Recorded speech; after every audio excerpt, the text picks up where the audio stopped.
तो देखिए, अखिलेश यादव विधायकी के साथ अब नेता प्रतिपक्ष से भी इस्तीफा दे चुके हैं। ऐसे में चर्चा इस बात की होने लगी है कि अब शिवपाल यादव को नेता प्रतिपक्ष की कुर्सी मिल सकती है, यानी अब विधानसभा सत्र के दौरान मुख्यमंत्री योगी के सामने शिवपाल यादव हो सकते हैं, जो काफी दिलचस्प होगा। आपको ये रिपोर्ट दिखाते हैं। जब मुख्यमंत्री योगी के सामने शिवपाल यादव होते हैं तो विधानसभा का नजारा कैसा होता है, देखिए रिपोर्ट में। कभी नहीं रुके होंगे क्योंकि उनको डर लगता था, पता नहीं कब हट जाए, कब पता नहीं चाचा कब कुर्सी हथिया लें। देखिए, जल्दी शपथ दिला देना नहीं जो मेरे ही साथ आ जाए। वोट बैंक की राजनीति आप कर रहे हैं, हम लोग नहीं कर रहे हैं।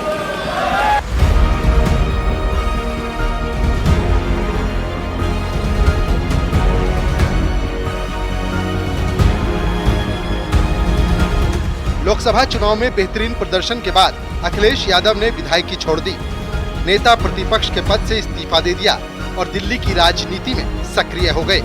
लेकिन इस इस्तीफे के बाद सबसे बड़ा सवाल है, क्या नेता प्रतिपक्ष की कुर्सी पर शिवपाल बैठेंगे? क्या अखिलेश यादव चाचा को कमान सौंपेंगे? क्या विधानसभा में योगी के सामने शिवपाल होंगे? क्योंकि अखिलेश यादव के इस्तीफे से चर्चा इस बात की शुरू हो चुकी है, जब यूपी विधानसभा में मुख्यमंत्री योगी के सामने शिवपाल होंगे तो नजारा कैसा होगा? कैसे सदन में नेता प्रतिपक्ष मुख्यमंत्री योगी का सामना करेंगे? क्योंकि पिछले विधानसभा सत्र की तस्वीर की चर्चा फिलहाल तक हो रही है, जब सीएम योगी ने चाचा शिवपाल को लेकर चुटकी ली थी। जाएगा ही नहीं किसान, सीधा मंडी में चला जा, आ जाएंगे आपने और माननीय मुख्यमंत्री जी, आपने देखिए, आपका हम सम्मान करते हैं। साथी को जल्दी शपथ दिला देना नहीं जो मेरे ही साथ आ जाए।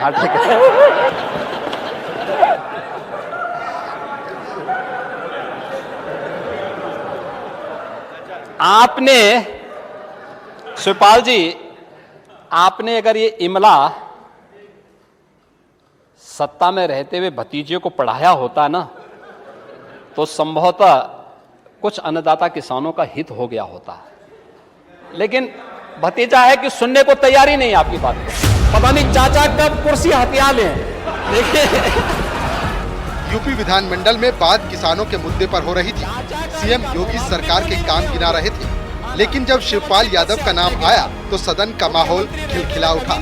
हालांकि तब शिवपाल यादव सिर्फ विधायक थे, लेकिन अब उनके कंधे पर नेता प्रतिपक्ष की जिम्मेदारी लदने वाली है। अब तो हमारे समाजवादी पार्टी के नेताओं का, कार्यकर्ताओं का, हमारे विधायकों का, हमारे सांसदों का मनोबल तो बढ़ा है ही, बढ़ा ही है। तो अब ठीक है, विधानसभा में ठीक ही होगा। दावा है कि अखिलेश यादव जब दिल्ली की राजनीति में पूरी तरह से एक्टिव हो जाएंगे तो यूपी की कमान वो चाचा शिवपाल यादव को सौंप देंगे, जिसमें सबसे बड़ा पद नेता प्रतिपक्ष का है। हालांकि अभी इस बात की पुष्टि नहीं हुई है, सिर्फ कयास और संभावनाओं का बाजार गर्म है। माना जा रहा है कि अगले महीने विधानमंडल का सत्र बुलाया जाएगा। सत्र में अध्यादेशों को मंजूरी दिलाई जाएगी। पिछला सत्र 2 से 10 फरवरी तक चला था।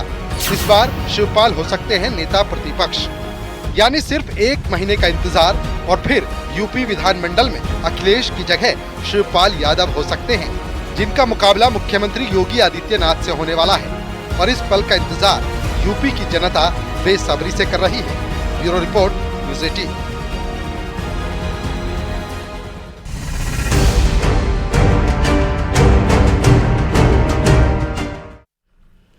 तो देखिए, मुख्यमंत्री योगी आदित्यनाथ आज कानून व्यवस्था पर बैठक लेने जा रहे हैं। शाम 7 बजे बेहद महत्वपूर्ण ये बैठक होगी, जहां पुलिस और प्रशासन के आला अधिकारी शामिल होंगे। आगामी त्योहारों और कानून व्यवस्था को लेकर ये महत्वपूर्ण बैठक आज होने जा रही है। एडीजी जोन, मंडलायुक्त, पुलिस कमिश्नर, सभी आईजी और डीआईजी वर्चुअली इस बैठक से जुड़ेंगे। साथ ही सीडीओ, नगर आयुक्त और सीएमओ भी मुख्यमंत्री की इस बैठक में जुड़ने वाले हैं। आबकारी, पर्यटन, परिवहन विभाग के ऑफिसर्स भी इस बैठक में हिस्सा लेंगे।